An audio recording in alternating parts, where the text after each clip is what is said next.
MyKiosk 这个计划，这已经2年多的计划，不要忘记啊，这已经是 MyKiosk 2.0 了呀。2023年开始，今年已经2025年了，在2年里面这么多这个 MyKiosk 的摊子没有被出租，对，那今天你说我要1个月内下令所有人把它填满，看回计划的那个原点，就是你要帮助小贩嘛，对不对？他有没有真正的帮到？这个才是我们应该监督的。尼可敏他有批评说，就是马华紧咬这件事情不放，是因为你们想要加入国盟。对于他这样子的一个批评，你有什么样子的说法呢？我也回答了，这个课题跟马华有什么关系？而且跟马华想要加入国盟又有什么关系？这个是一个人民的课题。这个是一个国家的课题，我们不是说因为就是一个这个政治课题可以拿来炒作，不，这个到最后还是要回归给纳税人，他拿了纳税人的钱呢，到底他对社会上有什么帮助？这个才是我们应该要询问的。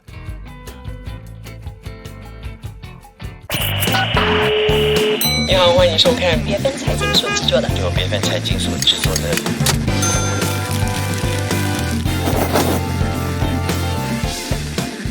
要来跟大家宣布一个好消息哦，就是如果你赶快现在来报名我们的财经首场投资论坛的话呢， Weibo Malaysia 要送出价值高达550令吉的投资奖励。是的，你只要参加论坛，然后在现场注册成为 Weibo 的新用户的话呢，你就可以获得2张价值25令吉的这个交易代金券，总值50令吉啊。除了这个之外呢，你只要入金500令吉就能够拿到价值100令吉的 NVIDIA 的股票咯。还有你存入5000令吉到 Weibo 的交易账户里呢，30天内你不要取出来啊，Weibo 就会送你价值400令吉的 NVIDIA 股票奖励啊。等一下，意思就是说呢，你只要来参加我们的论坛，然后开户入金，就有机会拿到总共550令吉的奖励咯。你没有错啊，还在增强投资之时，还能获得优质的股票奖励。还有什么好犹豫的呢？当天的专业讲者就包括了经济领域的专才潘建伟、黄锦荣和胡一山，还有投资专家庄清秀、黄祖汉及谭成伟。2025年财经投资论坛贸易乱流逆势而上，时间呢就在6月14号上午9点到下午1点，地点就在 The Vertical Bangsa South， 门票只要50令吉，名额有限哦。财经首场投资论坛是由 Weibo Malaysia 荣誉赞助。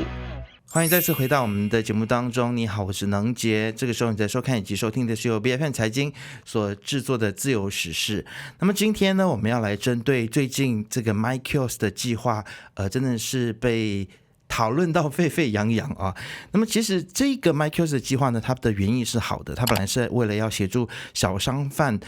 来进行的一个这样子的一个计划，但是因为它的价格受到质疑，还有整个招标的过程呢，是不是透明，这个也是大家现在在讨论的问题之一啊。现在其实不只是公众对于这件事情有很多的想法，很多的质疑，包括了我们也看到说，在政治的格局当中，我们也看到了不同的政党还有不同的政治人物有很多不同的声音。那面对这些批评的声音，其实政治人物包括了身为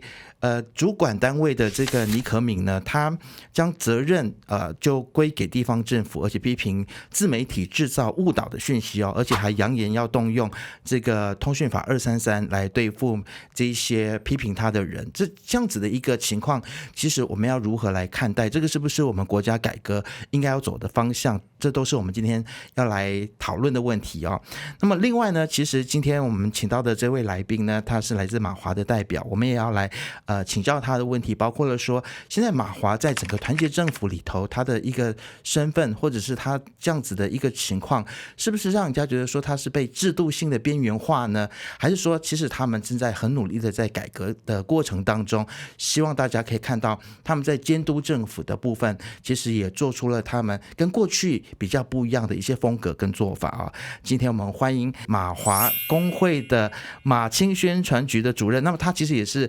这个国政的通讯局的主任啊，梁子祥来到节目当中。子祥，欢迎你。谢谢你 Isaac， 谢谢你们的邀请，是非常荣幸这次也可以来到这个 BFM 财经访问。对，最近你的炮火蛮强的哈。是吗？我觉得这一段时间我也很少出现在这个 TikTok 或者是视频上，因为都比较繁忙。在这个除了政治方面呢，当然大家都非常清楚的，我还是在协助着我国的这个副首相是在这外交这一方面呢，毕竟我们很多这个外交的这个活动，所以包括刚刚结束的这个 ASEAN GCC China 这个上面，对 OK 是，所以我发现最近针对这个 MyKills 的这个课题，其实你有很多的发言嘛，然后我发现一个重点就是你的马来文讲得很好。哦，是吗？是，我觉得都蛮普通而已啊。而且我发现你的马来文其实讲的就是没有华人的那个腔调，就是很像就是马来人讲马来文的感觉。你是比较有语言天分是吗？我觉得我本身我就没有发现到啦，可是很多人都告诉我同样的东西。OK， 然后其实也是有环境了，对不对？因为也要跟很多马来同胞或者是你的这个友党的这些政治人物有很多的沟通。可能吧，可能还有我10多年在这个中央政府，这个当外交官，这一部分也是有可能有影响到。就我在马来语跟英语这一方面，可能比较掌握的比较好。是，这次在这个 MyKills 这个课题上面，其实看到你不只是有这个中文的发言，其实也有马来文的发言。其实这个议题，我相信不管是中文的群体或者是有族群体，其实大家都非常的关注哦。那我们就来聊一下这个课题好了。可以啊，可以啊。因为现在倪可敏呢，他来回应说 MyKills 的这个招标跟承包商的遴选呢，是由地方政府来负责啊。那他的部门其实是不干预的。其实你对于他这样子的一个回应，你有什么想说的吗？我觉得身为一个前外交与行政官员的这个身份跟经验啊，我觉得这个简直是一个推卸责任的一个发表。无论如何，整个政策就是来自地方政府的这个部门的政策嘛，从这个计划呀、执行等等，都是来自部门。那部门的都是来自房地部，都是来自房地部嘛，对不对？所以我觉得部长都有这个责任去执行跟监督。所以你觉得责任还是在他？责任还是在他。当他说把整个事件就责任或者是保管权推给地方政府的话呢，那我觉得是不适当跟不恰当的，因为毕竟所有拨款都还是来自中央，对吗？人民针对的呢是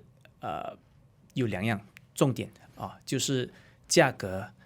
他所说的那个顶价呢，其实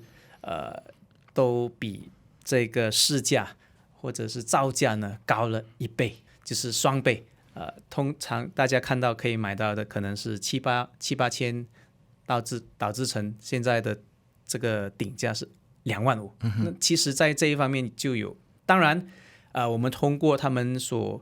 行动党所这个反映的那些资料，也看到有些地方他们的那个招标价钱也超越2万5呀。OK， 这个就执行的这方面的问题，我觉得政府有关局或者是部门呢，应该去关注。那么就是民主行动党他也有批评说，包括了像是国政或者是马华的一些地方在进行招标的时候其实这个招标都是由你们来进行招标的。这对我来说根本就是一个误导性的一个言论。为什么呢？因为他是说我们有在就是那几个州有当官的，对吗？就是在市议会有职位的那些州，比如讲柔佛州啊、马六甲州啊，还有森美兰州只有这几个州。那当然，在市议会，那市议会是市议会的另外一件事现在我们讲的是这个招标的这个整个程序，马华是没有代表在里面的，对吗？因为这个。我觉得他是在误导着这个人民对于这个课题的这个重点或者是问题出现在哪里？到底我们当然是有在市议会，可是我们没有在那个整个那个 tender process 的那个 committee 里面，这是肯定的。你说误导是什么意思呢？就把他会说马华也会有在里面可是我们没有在那个 tender process board 里面感觉是要把所有人都全部拖下水就是所有人都要拖下水可是如果我们没有在那个 tender board process 里面，那我们怎么知道你的 tender process 是什么呢？我们怎么知道那个里面的那些价格啊？你讲的什么所谓的顶价呀，还有多少个公司呀？我们都没在里面呢。是，那其实你们现在的诉求是什么？你们最希望是要他们公开整个招标的过程吗？我觉得不是我们，而是人民。这是人民想要知道的，因为这个课题不是说马华或者是马青特地炒作起来，这个课题是因为当局的就是当部门的那个部长，就是尼克敏部长自己宣布了这个MyKios 这个计划，长年来已经2年多了嘛，还是很多这个空摊子，而在1个月里面就是下令要把它填满，对不对？从那一时候他还宣布说，哇，那个 MyKios 的这个小贩的这个收入还高过部长1个月3万块，是因为从那一边开始，人民才对这一个课题有关注啊。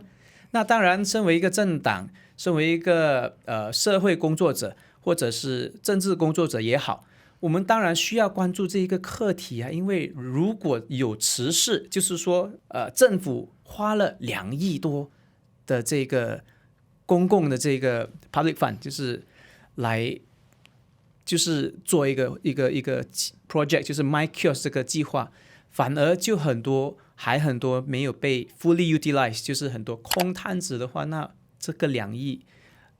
到底会不会就所谓的这个人民所询问的就是百项计划，对不对？这个是第一点。第二点就是有没有浪费纳税人的钱？对，这基本上就是看起来就是浪费了纳税人的钱嘛，对不对？那第二点呢，就是说那个价格，当他们宣布那个价钱的时候，刚开始的时候说一个摊子高，它的价钱是2万多。那当然过后他们才澄清说，那个是顶价。当他们在澄清的时候，越澄清就越模糊的那个情况之下呢，也展现了有些地方，比如讲在马六甲，它的顶价其实那个招标的那个价钱呢，有超越顶价呀。比如讲他们说在太平可能一个摊子可能才1万多，对不对？可是在马六甲可能2万多，超过顶价呀。在这个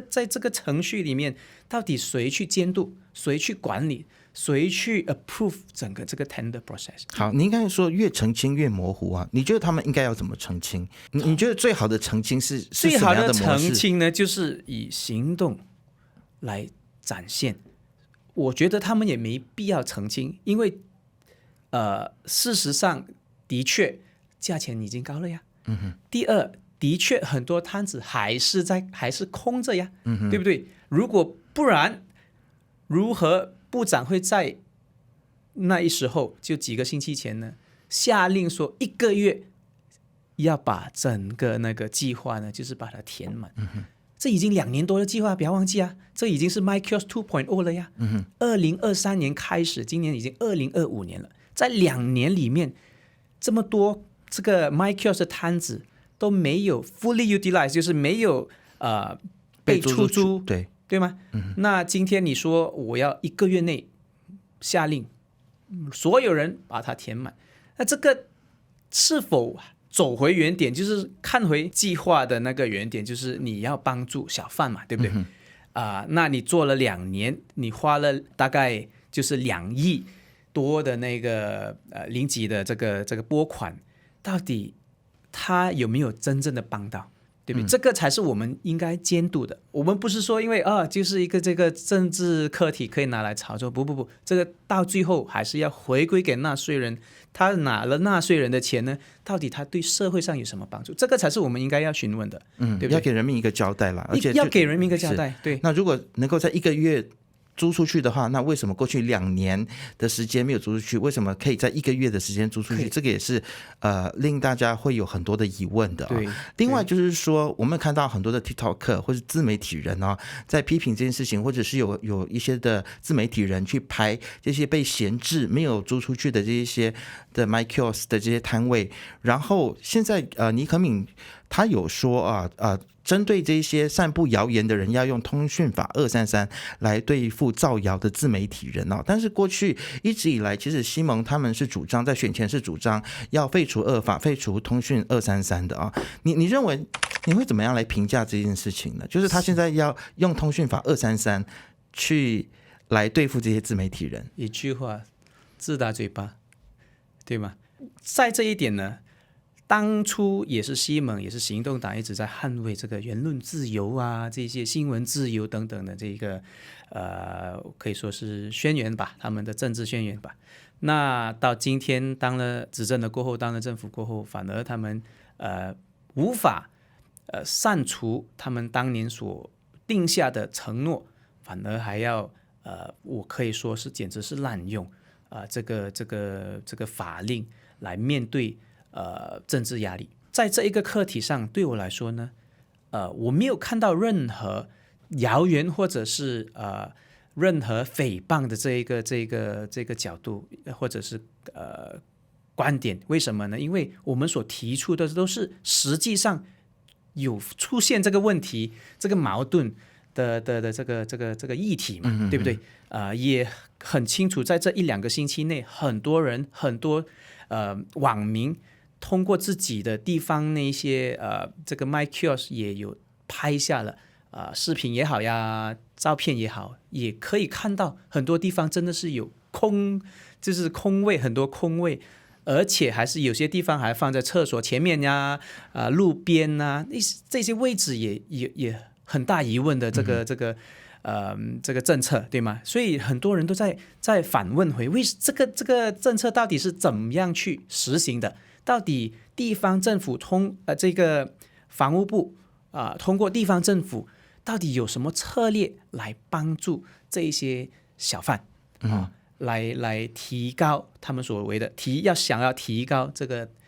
地方上的经济？可是如果连单位你都不把它想好，或者是把它设计好那些单位或者是位置，那你觉得它会怎么帮助到这一些小贩呢？因为位置上都已经不 strategic 了嘛。全球资本正面对强烈乱流，你应该选择观望还是逆势出击呢？ BFM 财经首次投资论坛，贸易乱流，逆势而上，集合国内经济学者与投资专家，深入剖析2025年下半年全球经济走势，掌握美股与马股的布局关键。2025年6月14号早上8点，地点就在 Grand Summit Level M1 The Vertical， 门票只要188，报名链接就在节目简介中，现在就报名参加，一起逆势而上。2025财经投资论坛是由 Webull Malaysia 荣誉赞助。今天您来这边呢，有另外一件事情，我也想要从你这边来获得一些解答，就是其实尼克敏他有批评说，其实马华紧咬这件事情不放，是为了是因为你们想要加入国盟。对于他这样子的一个批评，你有什么样子的说法呢？我也回答了，我在我自己的 page 我也说了，这个简直就是语无伦次对吗？这个课题跟马华有什么关系？而且跟马华想要加入国盟又有什么关系？这个是一个人民的课题，这个是一个国家的课题。那马华的方向，这个根本就两回事。但是提到这个问题确实在马华工会里面，现在也有一些的就是我们也看到有一些可能你们过去的同志，他们可能已经是过档到了其他的这些政党包括了像国盟都有所以其实你会怎么样子看待目前这样子的一个政治的动作呢？马来西亚是一个民主的国家，当然马华也是一个民主的政党，那党员就是离开或者是加入或换其他的政党呢，这个对我来讲是一个很正常的一个政治的动作。当然你可以看到行动党里面也很多马华的党员对不对？那包括马华过去的党员是那在巫统，在这个行动党也有其他党员加入，除了马华包括公正党很多也是前巫统这个土团党也是巫统过来的，还有这个诚信党从回教党跳过来自己成立一个政党，诚信党，诚信党是。所以对我来说，这个移动呢，对我来说，政治移动呢是政治的常态啦，是一个很正常的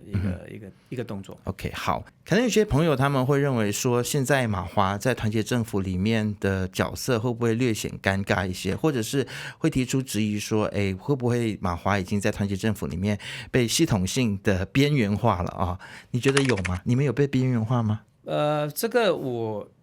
个人看法是我个人是不赞同。的确，我们在这个政治的这个席位上来说呢，我们现在在这个中央政府呢，我们的确只有剩下两个国会议席，对吗？那当然要跟其他的这个团结政府的成员党内来比较的话呢，应该除了这个国大党呢，还有诚信党，我觉得其他的议席会比较多，对吗？那当然，我们身为议席少的成员党呢，我们当然觉得要进内阁呢，可能就没有。如果我们没有在内阁里面呢，那当然我们要扮演的角色呢，就是这个 backbenchers， 就是要监督政府，监督政府这个 role。我相信在团结政府内呢，除了马华呢，很多这个国会议员呢，也是同样的。扮演着这个监督制衡的角色，不只是马华，我们两个国会议席就是都属于魏家祥跟黄日升之外呢，还有很多其实在后座的那个议员就是说GPS 也好啊，公正党也好啊，行动党自己也好，也是一直在国会里面呢，也是有发表或者是做出这一些就是批评政府政策的这一些言论是对我来说，这个就是民主嘛，对不对？没有一个政府呢是十全十美的，这个我们非常的了解，因为我们当了60年的政府，那我们也非常的了解。现在最重要的是我们要怎么样往前走，那马华应该怎么样强壮，应该怎么样在改革的行动下做出更好，表现得更好，那好让呢，在下一届来届的大选呢，人民对马华的这个改革行动呢，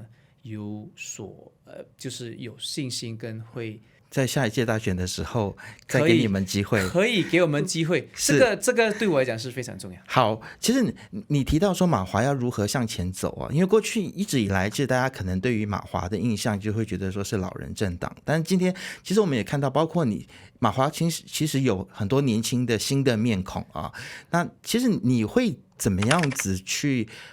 建议马华接下来应该要如何去改革？因为我现在看到你们在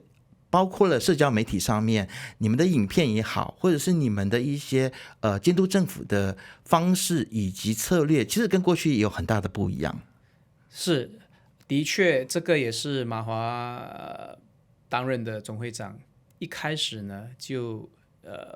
担任了总会长过后，一直要做出的这个改革行动，就是要年轻化这个党。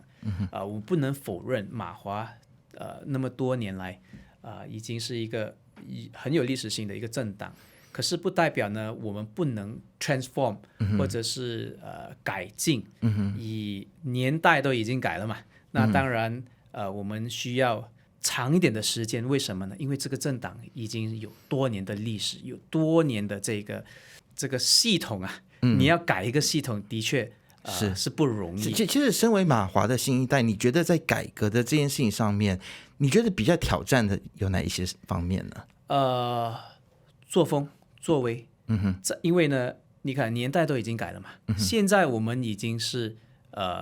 digitalize，所有东西都 digital， 都数位化了，都是 对。那当然你对于这些前辈啊，这些比较长辈的这些领导呢，在这一方面可能就比较不熟，对吗？那我们要面对的这个选民是越来越年轻化的选民，那我们需要更了解他们的需求跟想法。那在这一方面呢，就有那个 gap，generation gap，所以我们在党内，我们也需要提出这些代表我们的年龄的这个心声或者是声音嘛，对不对？在这一方面，我觉得会有点挑战，因为还是我们要面对的党领袖之外呢，还有我们的前辈，对吗？那当然我们需要时间去跟他们解释呀，然后也 convince 他们说，哎，这个时代其实变了我们需要改进，我们需要怎么做。以前可能就很多那种 protocol， 对吗？可能 hierarchy 上面，你年轻人你不可以说话，你不可以，你要听，通常都会听到我们长辈啊，在家里也好，在社会上也好，我吃盐多过你吃米，或者是我吃盐多过你吃饭，我走过的桥都比你走过的路还多。对，所以在这一方面，其实年代已经改变了，是人民尤其是年轻一代的，他们的思想都已经改变了，他们也不来这一套了，所以我们需要更快的去改进，要更推动这个改革的这个行动呢，不简单。是，其实你觉得改革的速度够快吗？因为有的时候我会发现说有一些议题，我很希望说有马华的朋友，或者是说有反对党可以去关注某一些议题，但是很像有些议题又掉在地上了，所以我们还可以有进步的空间，我们还可以做得更好。OK， 毕竟你要知道，就是这改革行动呢，我们才刚开始。是，所以其实我想要问，就是说你们怎么样子去挑选，说有哪一些议题是你们要特别去关注的？像这次 MyKills 的这个议题，就感觉上你们非常的关注，那其实也是回应了大家的一个希望嘛，因为大家都很希望说这个议题可以真正被关注到，所以你们在选择议题的时候，会去选择是多数人关注的，还是哪一个方向呢？我觉得任何议题有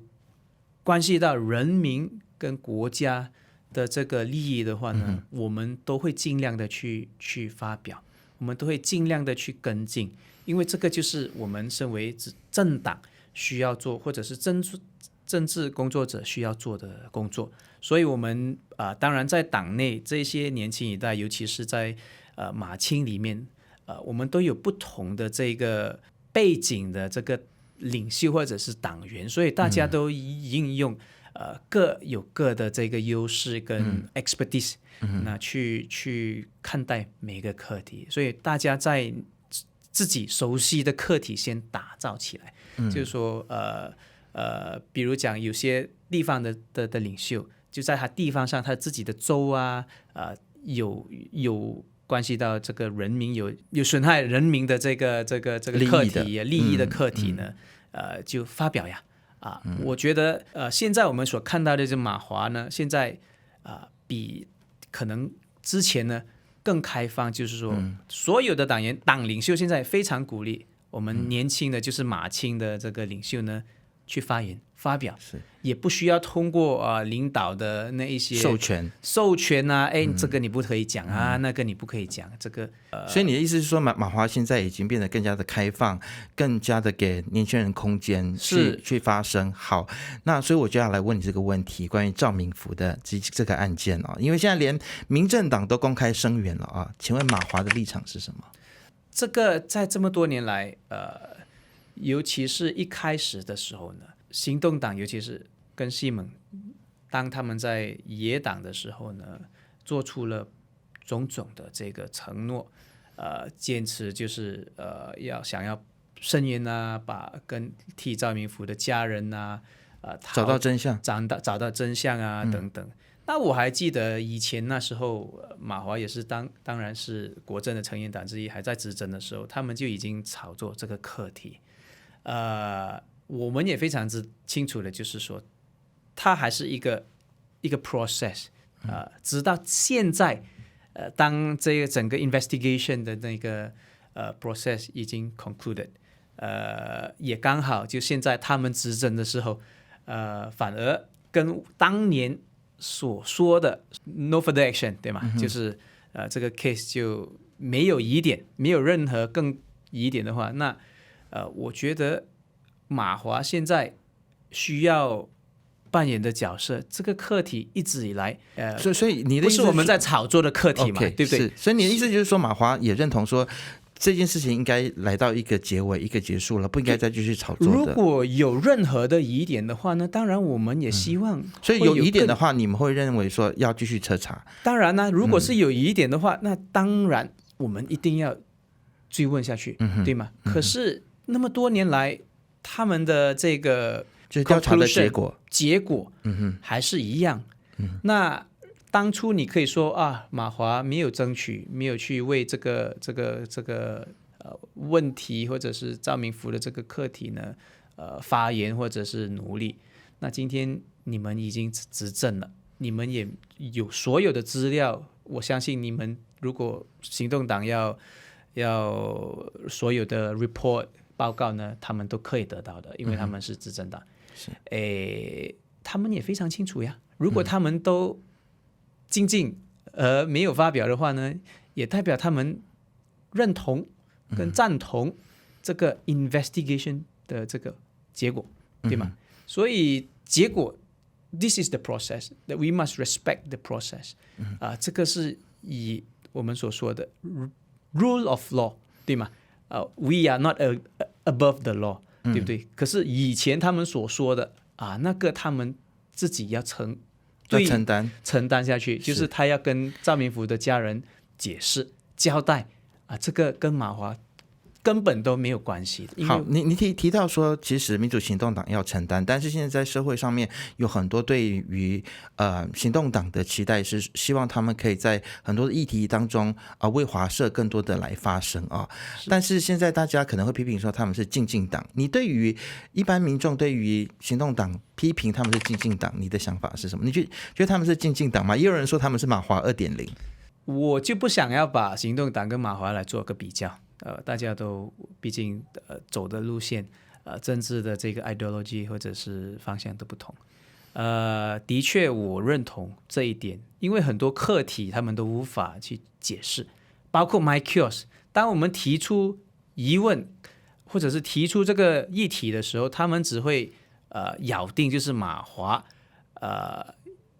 要针对，马华要鸡蛋里挑骨头。可是他们永远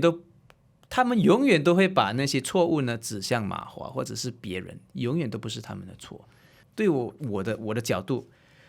如何解决问题，如何解决议题才是重点。今天我们有一个那么强大的行动党，40个国会议席，还有几十个80多个这个州议员等等。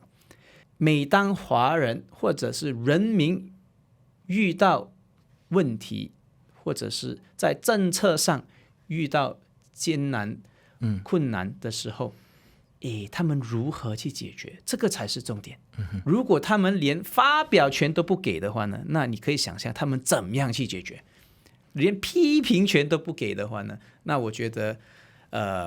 所以我觉得这个就是我们马华一定要坚持下去的。是，接下来其实你们针对 MyKios 的议题还会继续怎么样子监督吗？在 MyKios 的议题呢，我们都已经呈交上去我们所拥有的这个公开的资料，因为我们没有在我所说的，我们没有在那个 tender board 里面，我们没有在那个可以说是整个招标过程或者是政府这一方面，在中央也好，在州也好，很多地方我们都没有在里面，对吗？所以呢我觉得 again rule of law， 我们已经把所有人民所提供的那些资料呀、疑问啊，我们都呈交上去了。那当然我们需要就是尊重这个整个调查的这个程序跟 process，所以就让反贪污局去跟进跟做出更这个仔细的这个调查。我相信这个除了马华之外，每一个人民都想要知道的。是，那你自己个人呢？接下来你自己的整个的政治的路线，我知道最近因为这个我们的ASEAN的峰会呢，其实你也比较忙那你接下来你有什么样子的规划？下届大选你会出来选吗？这个我就不能回答，暂时因为这个是党领袖的决定。OK，当然身为一个马青的领袖也好，马华的党员也好，那我会继续身为一个这个后辈新一代的这个工作政治工作者呢，我会继续的就是捍卫跟坚持我所当初想要加入政坛的这个定位。是，好，非常谢谢今天来自马华工会的这个青年团的领袖，那你也是你们这个青年团的这个宣传局的主任啊，梁子祥来到我们的节目当中跟我们分享了这么多。对于子祥今天的分享，你有什么样子的看法？欢迎大家都可以在下面留言来跟我们互动的，记得要订阅、按赞、开启小铃铛，就会看到我们所有最新的影片。我们下次见。你好，欢迎收看BFM财经所制作的